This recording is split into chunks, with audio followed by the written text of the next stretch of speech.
బ్రహ్మదేవుడు కూడా సరస్వతితో సరసాలు ఆడుకుంటున్నాడు. లోకాన్ని పాలించే లోక బాలకలే విధంగా సరసాలు ఆడుకుంటే ముందుగా ఉన్నాడు కలియుగం ఉంటుందా? కలియుగం ఉండదని విచారణైన ఉగ్రాసుడు కూడా భూత మహర్షికి అక్కడ మీద కోపం వచ్చింది. ఎప్పుడైతే కోపం వచ్చిందో ఈ బ్రహ్మదేవుడు కూడా ఆ స్థాపన పడుతున్నాడు. పోయిందా పోయి బ్రహ్మదేవుడా ముందుగా ఉన్నాడు కలియుగం ఉంటుంది, కలియుగంలో నర్లు పుట్టారు. ఆ నర్లెవరు కూడా నీకు పూజలు చేరయ్యా, నువ్వు భూలోకంలో కాకుండా దేవలోకంలో కాకుండా వాయుగండంలో నివసించగా కానీ ఆ స్థాపనం పెట్టడం పోయిందా? ఆనాడు గౌతమాసు పెట్టిన స్థాపన ప్రకారంగానే భూలోకంలో బ్రహ్మదేవుడికి ఎవరు కూడా పూజలు చేయరు. ఈ మహేంద్రాపురం ఏమి రాసేడా అని చెప్పేసి అలా తిట్టుకుంటారు.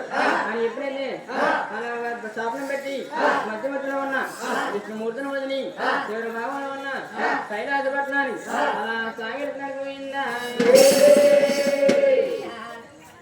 కైలాసపట్నా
కైలాసపట్నాన్ని ఈశ్వరుడు కూడా గౌరీమాలతో సత్తాలు ఆడుకుంటున్నాడు.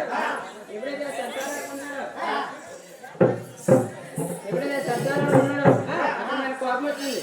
కోపం వచ్చి ఓ ఈశ్వరుడా నీకు కూడా ఒక స్థాపన పెడతానని అలా స్థాపన పెట్టినవి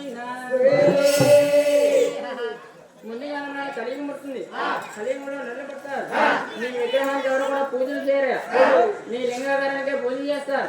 ఆనాడు ప్రకారంగా టీచర్నైనా ఈనాడు భూలోకంలో ఎవరైనా శివాలయానికి వెళ్తే లింగాకారానికే పూజలు చేస్తారు. విగ్రహాన్ని కూడా శ్మశానంలో పెట్టుకుంటారు. పెట్టిన స్థాపనాంగం కూడా ఈశ్వరుడు కూడా పరిగెత్తుకుంటే భూత మహర్షి పాదాలు నిలబడుతున్నాడు. నేను పెట్టిన స్థాపనం అయితే విమోచనం కాదు, ఒక వరం ఇస్తాను, దోషులు పెట్టమన్నాడు. దోషులు పెట్టగానే ఒలివంటే వస్త్రాల కట్టి నువ్వు పారే గంగలో తపస్సు పడతావు. నీ తపస్సును ఎవరు పాడు చేసినా నువ్వు మూడో నేత్రం తెరిచి చూస్తే వాళ్ళు కూడా బొగ్గున చెడిపోయిందా ఇచ్చిన వరంతో ఒళ్ళంతా అగ్నిమంటలాయి మండిపోతున్నాయి. తొలి భార్య గౌరీ పార్వతిని పెళ్ళాడు ఇప్పుడు పక్కన పెట్టుకున్నాడు. మళ్ళీ జలారి వెతుక్కుంటా వెళ్ళి జలారి పెళ్ళాడి వస్తున్నాడు పోయిందా.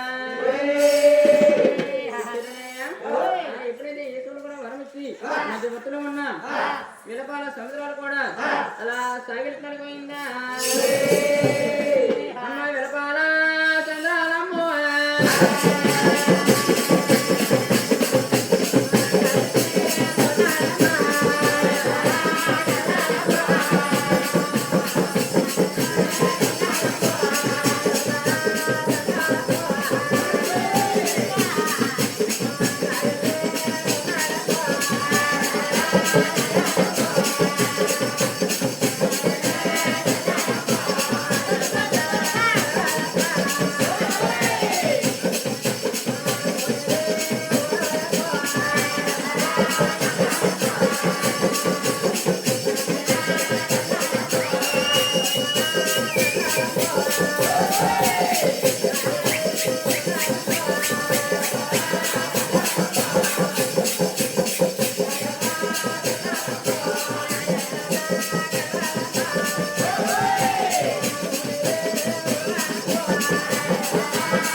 అలా ఎప్పుడైతే విలపాల సముద్రాల మీద లక్ష్మీదేవితో ప్రార్థన చేసుకున్నాడు శ్రీ మహావిష్ణువు.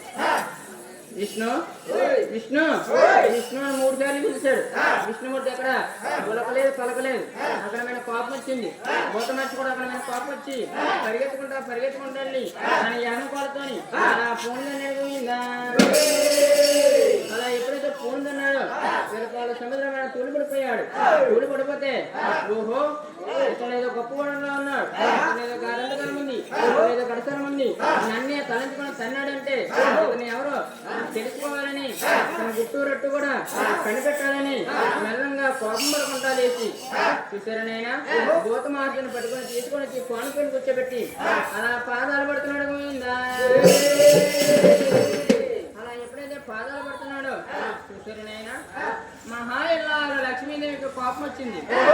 మహాయిల్లాల లక్ష్మీదేవికి కోపం వచ్చి నా భర్త సాటి మీద తన్నితే నా భాగంలో తన్నినటువంటి భూతమహర్షిని పానుపై కూర్చోడు పాదాలు పడుతున్నాడే ఇతంతా నేను కాపురం చేస్తే ఇలా జలమ్మనవుతాను. లోకంలో నేను మోయలేను. పాకులాంటి ప్రజలు కన్నులాడతారు, నీ ప్రాణ ప్రజలు నిందలేస్తారని లక్ష్మీదేవి కూడా అలా అలివెళ్ళిపోతుంది పోయిందా. అలా అలివెళ్ళిపోతున్న సమయంలోని చూసారనైనా ఈ భూత మహర్షి పాదాలు పట్టినట్టే బట్టి ఈ విష్ణుమూర్తి కూడా అరికాలలో నా 3వ నేత్రం కనిపెట్టినాడు. ఓయి మునివరుడా, నీ అరికాలలో 3వ నేత్రం ఉండడం వల్ల భూలోకంలో ఏం జరుగుతుందో దేవలోకంలో ఏం జరుగుతుందో నీకు ముందే తెలిసిపోతుందన్నమాట. నిన్ను కూడా ఏం చేస్తానో చూడని తన అరికాలలో ఉన్న 3వ నేత్రం సిద్ధిపారే చెడిపోయిందా. పారేయగానే భూతమహర్షి కోపంతా చల్లారిపోగానే లక్ష్మీదేవి కూడా సాగిలిపోతుంది. భూలోకం అంతా బాటిచ్చేస్తుంది, గంగావం అని చోటిచ్చేస్తుంది. లక్ష్మి లక్ష్మి ఓ లక్ష్మి నేను తప్పేమి చేసేనా